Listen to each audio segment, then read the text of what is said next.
Hey, what's going on, guys? Welcome back to the Ghostbuster Dad Ghostbuster Talk Show.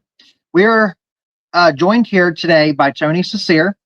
He is the stunt double for the original Stay Puft, and he is going to tell us a little bit about behind the scenes of being Stay Puft, and we're going to hear his story. So, welcome in, Tony. It is a pleasure having you here on the channel. So, how did you get involved with being in Ghostbusters? Well, I was called by the stunt coordinator of the show. He had done another show with me in it, and I'd done some firework for him. And he called me up and told me, he said, I'm working this cheap, low budget picture. I'd like for you to come in and do a fire burn for me on it. Mm-hmm. I said, well, sure, I'll do it. And then I looked it up and found out it wasn't no low budget picture. He was just trying to get me to come down on my price to do the fire burn. But then I later on found out that he had already had someone else in to do the fire burn, and they didn't do a good job of it. They panicked every time they caught on fire, so they scrapped those and brought me in to do the fire burns. Oh yeah, Yeah. that's awesome. And you told me some interesting stories about doing this fire burn. Do you want to share that with the? Sure. I did basically. I think I worked only 3 days on the show. I did three different fire burns. First one we did, the fire was too big, so it made Stay Puft look small. So then the second day when I did another fire burn, they told me you didn't need to wear your fire suit inside the Stay Puft because we made him fireproof. My first concern when I came on the set was, what's going to stop him from catching on fire once we start him on fire? And they showed me he was made fireproof. Well, the second burn, I was wearing my fire suit inside him, but the head split open and the inside of the head caught on fire. So we finished up that day. And then the third day, we did the burn over again and brought the fire down and made it spread out and not peak so much. So it made Stay Puft look larger. And each time I had to climb the building, there was one certain spot that I have to crush with my hand. And I had no idea what that was till I finally seen the movie where Bill Murray and the other actors are just right on the other side of it as my hand comes down. That's interesting. The building I've shown was a replica of the one in New York City. It was about 20 feet tall, and I had to climb up it. I did all the stuff on fire. A puppeteer by the name of Billy did the walking up to the building. Yeah. So there was only two of you, right? There was only two of you that played Stay Puft? Yeah, Billy was a puppeteer, and then they had out of the bottom of Stay Puft, they had wires running out with, I think it was 4 or 5 guys sitting over on the side. One guy would control the eyes, one the mouth, one the eyebrows, and things like that. They would work it while you were moving. That's pretty interesting. See, I didn't know that part, though. Yeah, that's really cool. I asked him, I said, why don't you have that all on one panel so one guy can do it? They said, well, this way all 4 of us get royalties on it. Well, there you go. There ain't nothing wrong with that. Oh, they were all considered puppeteers and got their SAG contracts on it. Yeah, I didn't know it was puppeteered like that, though. That's interesting. Yeah. And I'm assuming the whole suit was made out of like a foam. It was made out of a foam, but that's what was concerned. I had seen other foam things where the foam would burn, but somehow they'd made it fireproof so the foam wouldn't burn.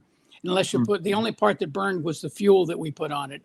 Like I say, the first day we put the one kind of fuel on it, and it turned to gas too quick and caused real high peaks, which when it was filmed, it made Stay Puft look like he wasn't huge. We wanted something to bring the fire down and kind of spread it out. So it made him look big. What was, don't you have a hand of the original Stay Puft? I had a hand. They asked me, after I finished it, they asked me if I wanted the head. And I said, no, I got no place to be. It was huge. It was a huge head. But they gave me the hand off of it. And I had the hand for a couple of years. But the foam in it just deteriorated. It just got so hot that it just crumbled anytime you picked it up. Kind of like a sponge. Didn't I see that at Whorehound? What, didn't you have it there? No, I didn't have that hand there. Oh, no. I could have sworn you had it at Whorehound.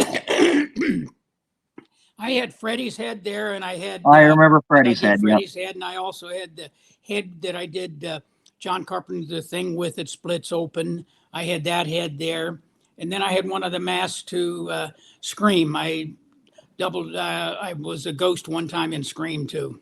Mm-hmm.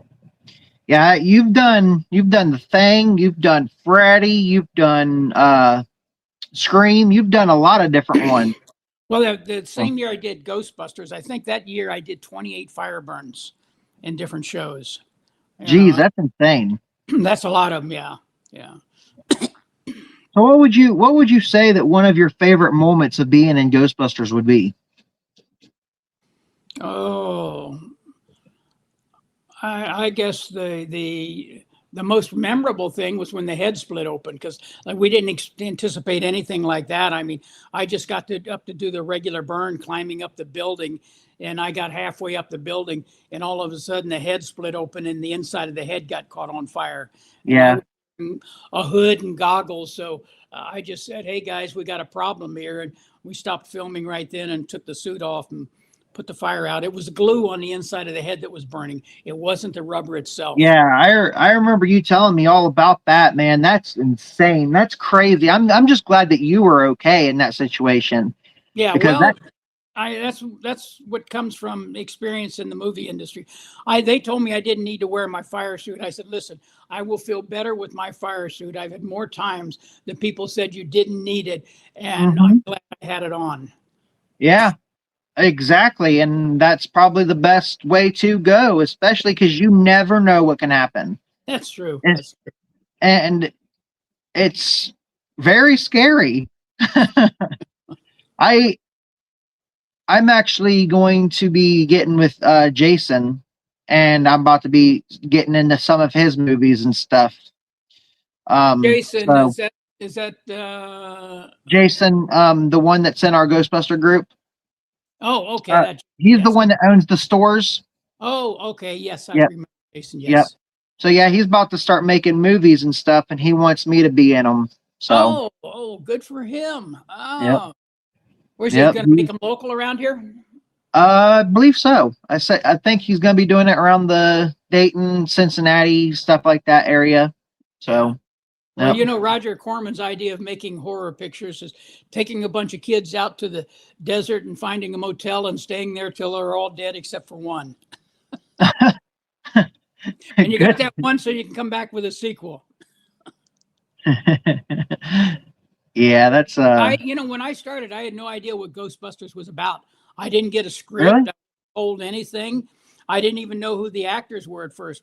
We were all working on a soundstage in Santa Monica, California, and where everything was at, and all the actors were in New York. I didn't even get to meet the actors till the wrap party, which they came out here and they had a big screening of the show, and all of us got to see the show. That's the first time I'd seen it. Yeah. So did you end up getting like any kind of interaction with Bill Murray or? No, didn't even talk to him. No. So nobody. I met him one time, and that was it. And like I said, Billy was he was the one, the puppeteer that walked up on Ghostbusters and did the walk-up scene. And then from there at the bottom of the building to the top of the building was me on fire.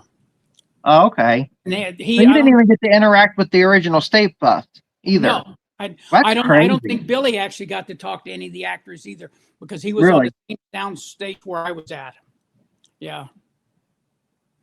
So the only part that you actually got to talk to them was the part that they were yelling at you.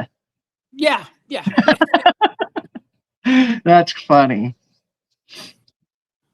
I know, because I know a lot of it was, some of it was filmed in New York, and then some of it was filmed in California for the interior of the firehouse. Yeah. Now, I guess the firehouse in New York's got a big Ghostbusters theme on the inside of it. I think they. Yeah, they have different patches from all the different groups, even Scott's patches in there too. Oh, is it really? Yep. Yeah, they have a big wall that is just full of different franchises all around the world. Now, I did think it was interesting at Halloween this year, they came up with this mask over here on the side of Stay Puft. Stay Puft. Which one? Oh, yeah, that one in the background. Yeah, and did you see the ornament that who was it came up with? Hallmark came out with last year of the Yep. Stay Puft. You had a couple of them at Horror Hound, I remember. Yes, And I yes. was wanting to get one from you, but I didn't have enough for one. Well, they're hard to get now because I know. I went to Hallmark. I went to Hallmark because we have 2 Hallmarks out here in where I live. yeah. And I went to both of them trying to find that specific one, and I could not find it anywhere. I was like, dang it, now I'm out of it. You know what surprised me? They've got the actors' voices on it too. When you Do push they it, really? I thought it only. no, Oh, yeah, that's right. Yeah, I've seen it. Yeah, never mind. yeah, Yeah, I've seen that. yeah, It's pretty cool, though. yeah. Didn't They you? did like that. Yeah, Didn't they need your permission to even make that thing? I Since it thought was they, your part. well, I thought they did too, but I found out no, that the studio let them make whatever they wanted to make on it. Being as my face wasn't recognizable, I don't know, but I mean, That's why you didn't profit. yeah, yeah, That makes sense, though. yeah. Because they do a lot of different Stay Puft stuff. Oh yeah, now there's quite a few. I've got quite the collection of Stay Puffs behind me, and Well, I've as you even can got see, this one right here. up here, I've got a clock that's made Stay Puft. I've got a couple of the little ones there. Yep. Then I've got the big face down here, and you got that one there. Yep. So What this surprised one, me is they have Stay Puft on fire now. yeah. Who else came up with that, So Adrienne? Tony actually signed this one for my little boy, and he loves this thing. He sleeps with this thing all the time. He loves that one. I don't think they anticipated that being as popular as it was. What, the Ghostbusters? No, the Stay Puft of it. Oh yeah, Not being that popular. yeah, definitely not. I actually got the picture here of you actually on fire. Yes. See, now that's the miniature building. Now, something you don't realize is inside the building, you can see that one picture looks like it's got a little Christmas tree in it. They had right here? They had little animated things in each of the windows in that building. Really, right here? Yes, yes. Oh, that's cool. All the way up the building, there was something going on inside each window. That's awesome. I never even noticed that. Now, I don't know who kept the building afterwards. I guess they do like a lot of other people. They just destroyed it. I don't know. The building didn't get that burn up because I was mostly on fire. Yeah, I see that. See, now I've got a picture of the first burn, and you can see it's just a huge building tower of fire coming off of me. Mm-hmm. You can kind of see it right here in this one. Yeah, yeah, yeah. No, the other one had much more fire on it, the big one. Oh, did it? The one that had too much that's fire. a lot right there, though, too. That's crazy. Yeah. You're very brave, Tony. Well, I try to make it as safe as possible. Yeah. I always try to have at least 2 ways to put me out, and I use a hand signal to put me out with instead of verbal. Because I had some scenes where I was on fire. I was supposed to be screaming, put me out, put me out. So I talked to my safeties and I said, listen, I'm going to use hand signals all the time to put me out. So you know what hand signals are. I said, no matter what the director says, if I signal for you to put me out, you come in and put me out. Yeah, for sure. Because you know when it's getting too hot and you're like, okay, I need put out now. Put me out. Yeah. When you did the Freddy Krueger, was their signal when you fell onto the bed? Yes. Well, I did the falling down the stairs on fire, and was all in one take where I got caught, and I'm running up the stairs. Now I'm running after a stunt woman and not the actress, because I was telling Wes, I said, if the actress falls, I won't be able to see her. So, I would fall on her on fire. So there. So a stunt girl was in front of me that I was running after. And I originally told him, I said, when I get down, I'll run up the stairs. The door will open 3 times. It'll hit me. I'll fall down the stairs. And when I get down to the bottom, I'll land right here at the bottom of the stairs. Well, I did the whole scene where I caught on fire, went up. The girl knocked the door open, knocked me down the stairs.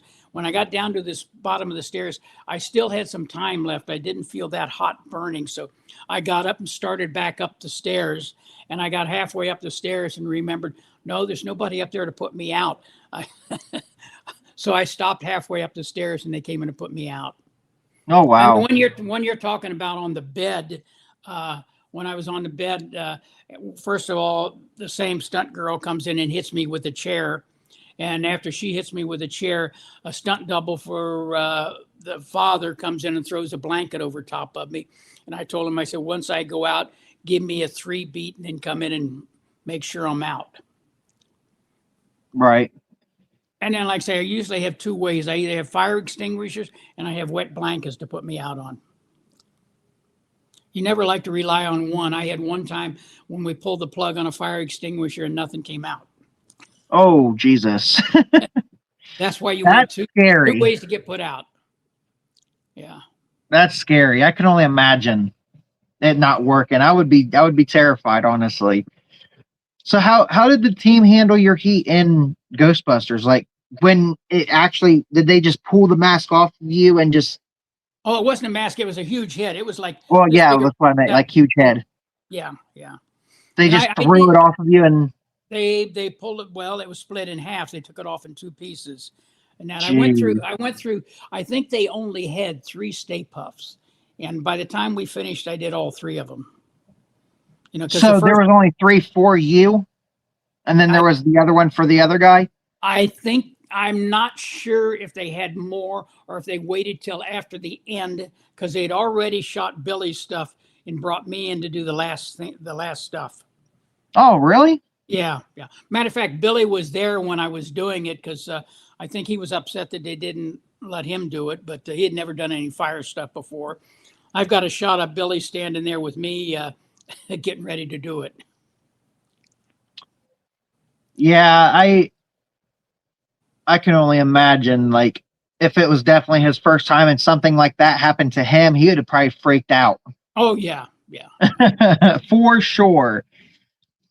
Because Well, I can only imagine. The stunt guy that they brought in before I came in, that's what happened to him. Every time he thought he was on fire, he panicked and fell down on the ground. And sometimes he didn't even have any. They were telling me sometimes he didn't even have any fire on him. Jeez. And he just had. He was afraid of the fire, and I don't think he had a fire suit on underneath the Stay Puft outfit either. See, so now my fireproof suit on underneath that, even if it would have caught on fire, I would have been able to get out of it. So with yours, you were protected, but if they would have done it for him, he would have probably ended up burnt. Oh, yeah. Pretty bad. Probably. Yeah, he would have definitely ended up burnt. Yes. So and his father was it was probably a good thing that you were there. And his father was the stunt coordinator. Oh, good. Imagine that. I can only imagine if something like that happened to my son. I'd been like, oh, God, what did I do? Yeah. Well, at least they had you on there and you were the one that did it, though. And at least you knew what you were doing and knew what to do. Well, a lot of people think it's just a matter of lighting yourself on fire and waiting for it to get too hot. But if you wait for it to get too hot, by the time it gets too hot, you're already burnt. Yeah. Yeah. And I don't know if I mentioned to your crew about the book that's out that's called Clean Up the Town. It's a group in England that did a complete thing on Ghostbusters. They interviewed almost everybody on the show in this. There's actually a chapter in here where they interviewed me on it too. Oh, heck yeah. See, that's really cool. And what was some of the things that you maybe have talked about in that book? Well, one of the things that a lot of people don't realize is when I did the burn, they forgot to put part of the bib on me. But I do remember you telling me about this. Yeah, they'll definitely like this story. Really see that. I'm on fire, so you can't really see that it's not on. You know, they caught it afterwards, and by then it was too late. We'd already burned up the last suit. Use this as an example. So you're talking about this whole piece. I don't know the piece. Yes. If you look at that, what the fire you got with my burn on it, show that again. Okay. So yeah, this is right here then. Yeah, okay. The bib's on, but I don't think the neckty's on. So the red piece. Yeah, yeah. Yeah.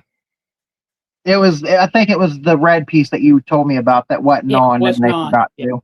Yeah. So yeah. And that's, you know what it is. That's whoever dressed me, because I have no idea what's on me. Yeah.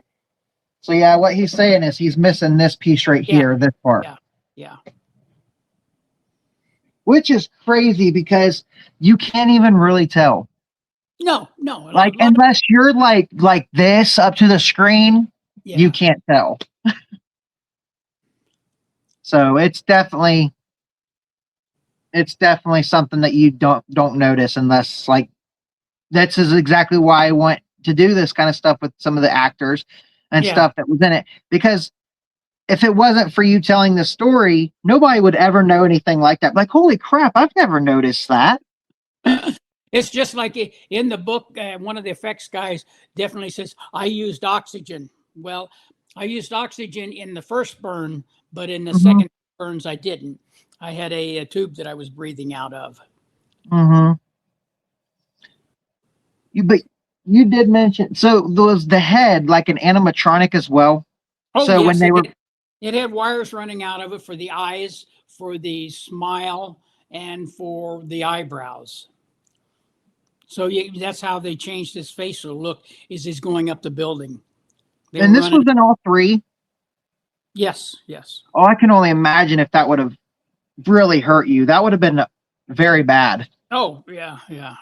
So I'm just glad that you were able to get it off in time, because I can only imagine if those wires went up in flames and everything in there went up in flames, you would have been burnt pretty bad. Well, that's why I said, you know, when it started, it was all over my head going across here. The fire was. Yeah. Like, hey guys, we got a problem here. It's on fire. And well, basically, I would have freaked out. It was during the time of the astronauts, and I said, hey, Houston, we got a problem here, you know. And the inside of this was on fire, so they stopped it right then and took the head off and hit it with a fire extinguisher, and it didn't spread other than across the top of the head, where it was glued together. Tony, I'm just glad that you were okay from that. That sounds scary, man. I can only imagine actually seeing that in person. I'd have been freaking out inside that suit. You definitely stayed calm. I had a full hood on with goggles on. So, you know, the only thing is I wasn't breathing out of oxygen right then. Yeah. You know. Well, good thing that wasn't in there then, because it would have probably went up. It would have probably. Yeah. Yeah, that's insane. Have you talked to Billy at all? The guy that played Stay Puft with you? Yeah, walking. I have not been able to do one with him yet. I'm wanting to, and I'm hoping I can get a hold of him. I've done one with a bunch of other Ghostbuster people from different groups, and then I've done one with Joe and you. Oh, okay. So you were the only two actual like celebrities I've actually had on the podcast so far. But I would like to get Billy, and I would like to get Rhett on here, which he's actually a part of our Ohio group. He helped make a bunch of the props. So I talk to Rhett all the time, so I'm gonna try to get Rhett on here too. So yeah. Well, Billy's going to do a podcast for somewhere in England next. When is that, Adrian? End of this month. And I'm doing one in England. When is mine? April. Sometime in April I'm doing it.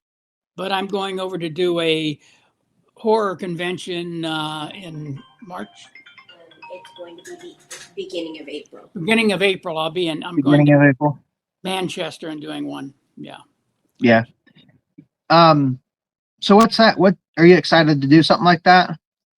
No, I've done one in England before. Have you? I go around and do some of the signing autographs and the horror conventions and that, because I've done a lot of horror movies. Yeah. A lot of the big ones too. And I get just as many signatures want to come in for Ghostbusters as they do for Nightmare on Elm Street or Scream or that, such as that, you know. Yeah. Yeah, I'm gonna do an episode where I'm gonna have you and Joe together also, and then I'm gonna have a couple other people from different groups, and we're gonna do a podcast on the original film. And then I would like for you to be a part of my Nightmare on Elm Street series as well, if you're up for that. It's just the first one, since you were only in the first one. But I'm gonna try to have like Tuesday night and stuff on there, and maybe Brooke Bundy and stuff like that as well on the other ones. Yeah. So, Oh. but that's gonna be on my other channel, which is just Noah Lafferty. Oh. This one's going on the Ghostbuster Dad one. Oh, okay. But yeah, I've How many you got on that? What's your subscription on that? Or what, the Ghostbuster Dad? yeah. We're sitting at almost 800. Oh. And then with the TikTok, it's over 2,000. Oh, wow. So, but the Ghostbuster Dad is all nonprofit. So everything that I make off the Ghostbuster Dad, it all goes back into doing everything that we do with the community. Okay. And then for my personal channel, obviously, that money goes towards helping get new equipment and stuff like that, and yeah, helping with that career. Because I do paranormal investigating and stuff as well. So that money would go into like getting equipment, or even getting into like locations, because it can get pricey. Yeah, it can, yeah. So, but we were wanting to go do the Bell Witch Cave. And that one's like $2,000. Oh wow. Yeah, and then we were wanting to go to the Conjuring House, which is super expensive, but right now nobody can do that one since it's up for auction and everything. But I believe Jason Halls is trying to buy it. The paranormal investigator Jason Halls. But yeah, I like doing the stuff. I definitely believe in ghosts. Even though I am a Ghostbuster, I believe in ghosts. I've had quite the experience myself with it. Do you believe in ghosts? No. No, you don't. But you get into like doing the whole paranormal thing, and it's definitely there with some of the things that you see and all that. So it's definitely interesting. What'd you think of the last two Ghostbusters? Do you like them? The Afterlife and Frozen Empire? I don't even know what the names of them were. So yeah, there's Ghostbusters Afterlife and Frozen Empire. So yes, I absolutely love them. I love the way that it went. Is that the one Reitman's son did? Yep. Okay. Jason? Yeah. Yep. Little help from Pop to get that one. Huh?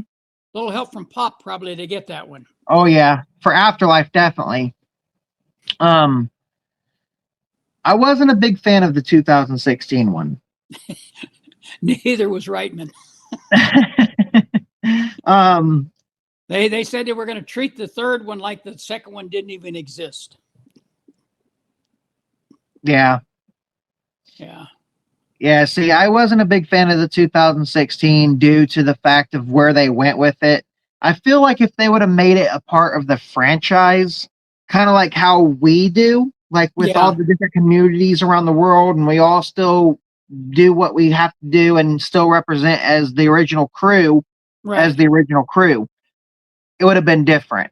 In my opinion, it would have been better. Because if they would actually done what they did with Afterlife, where the Spanglers family carried on the legacy of being the Ghostbusters, that's where they went right with it, is because they're actually making it a part of the franchise. They have the original cast as themselves in it, and even with Frozen Empire, they go back to the firehouse and they end up living in it and being the new group and still having the interaction with the original cast, and they're still there helping them, and I was surprised they got all the cast. I guess Murray waited the last one to sign on, I guess. Yeah. They said that I said that when they did the original film that Murray was late a lot, or that he actually showed up last minute because they didn't even know that he was going to be there to do the part, because he was in a whole different state or something. Yep. Well, there's always one that gives you little problems. Yep. It seems like Bill was definitely one of them, but still, he was excellent in it. I mean, the casting in the first one was fantastic. Yeah, and he ended up liking it once because they wasn't even thinking about doing the second one. Yeah. But it made so much money that they didn't even think it was going to get as big as they did. Yeah. So, and then Bill started liking it, and that's why he came back for Afterlife and Frozen Empire, because he knew that was his calling. He probably got a piece of that one. Oh yeah. But one thing that I did learn, like doing my research on all the Ghostbuster stuff, is that Bill, if you ever see this, know that I'm just stating the truth here, but he was kind of a wimp about the whole slime thing. The one time that he was slimed in the scene where Slimer gets him, that was the only time that he was actually slimed. If you pay attention after they fight you, Bill is the only one that does not have shaving cream on him. He has like a little bit here and there. First, they were going to use whipped cream. I was talking to some of the people, the effects guys. First, they were going to use whipped cream or something like that. Then they figured that much whipped cream was going to be like, I don't know, 400 or 500 pounds. And they said, we can't dump that on them. We got to find something lighter. So they ended up using cans of shaving cream, filling a thing up and dumping that on them because it was light. Yep. Yeah. Yeah, and the thing is, you can't even tell. No, you cannot tell that was shaving cream used. No. But, we have a lot of things in the movie industry where that happens. I mean, I don't know if you've ever been at Disneyland in Florida when they had the dragon that used to spew fire out over the lake. Well, they were what they were using, because what they started using, it was going to pollute the lake. So they ended up trying to find something that would burn, that the dragon could spray out that wouldn't pollute the lake. And my understanding from a stunt girl who worked over there said they were using cremola, because you could blow it out and it would burn and it wouldn't pollute the lake when the residuals of it into the lake. Huh. That's interesting. Yeah. So did you actually get to see that whole scene where they ended up dumping? No, I worked 3 days. I worked 3 days in California and wrapped the show up there, and I was finished. That's how they shot your scene in California. They didn't do it in New York. No, it was in California on a soundstage. That's right. You did say it was a soundstage. Billy's walking up to the building too was also in California. Didn't they use like a diorama for that? Like it was like a fake version of New York, and he actually just walked on like a fake street. Oh yeah, that's what I thought happened. That's what I thought. Coming up to the building that I was climbing on fire had a road coming up to it too, and yeah, he did all of that in California on a soundstage. Oh, okay. Oh.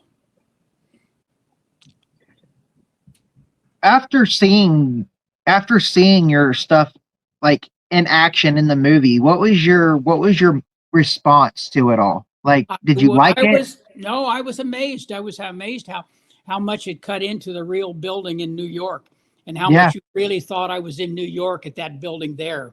You can't even tell.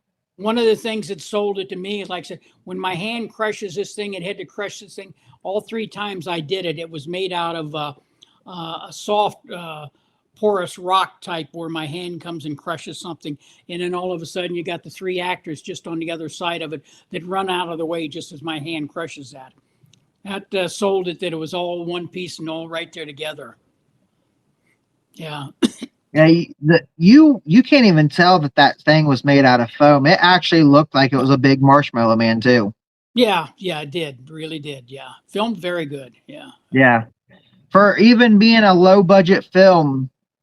It wasn't really low budget. I think it was like 20 million. The stunt coordinator told me it was low budget, so I would do it for him cheap. That makes sense. He didn't even tell me it was a big budget picture. He said, I'm doing this little thing down on a sound stage in Santa Monica. I need somebody to do a fire burn, and you've done one for me before. Mm-hmm. It's a little low budget thing. Would you come down and do it? So, have you ever read the original script for the movie, where it was supposed to be out in space? No, I've never read the original script. Have you ever heard about it? No. Oh. So apparently, when Dan wrote the movie, it was actually supposed to take place out in outer space, and they were supposed to fight monsters out in space. But they rewrote it to the where it is now, and it ended up being way more popular than what they think it would have been if it was the way that he originally wrote it. Oh yeah. Yep. Because Dan Aykroyd, his dad was a paranormal investigator, so he grew up in the paranormal field, and that's what made him want to write this movie. I didn't realize that. Yep. Yeah, his dad was a big paranormal investigator. Mm-hmm. He loved doing paranormal investigating and stuff, and that's what made him want to write Ghostbusters. Yeah. Well, I've seen we've been going on for like 35 minutes now. I got things I got to do here. Do what? I said I got other things I got to do around here. I got to go shovel some snow. All right. Well, that's fine. We can. I usually do the podcast for about an hour and do stuff with them, but that's fine. If you do need to get off here, I appreciate everything you talked to me about. Okay. And I got one more question for you before we get off here, though. Sure. Who are you gonna call? Ghostbusters. Yeah. That's right.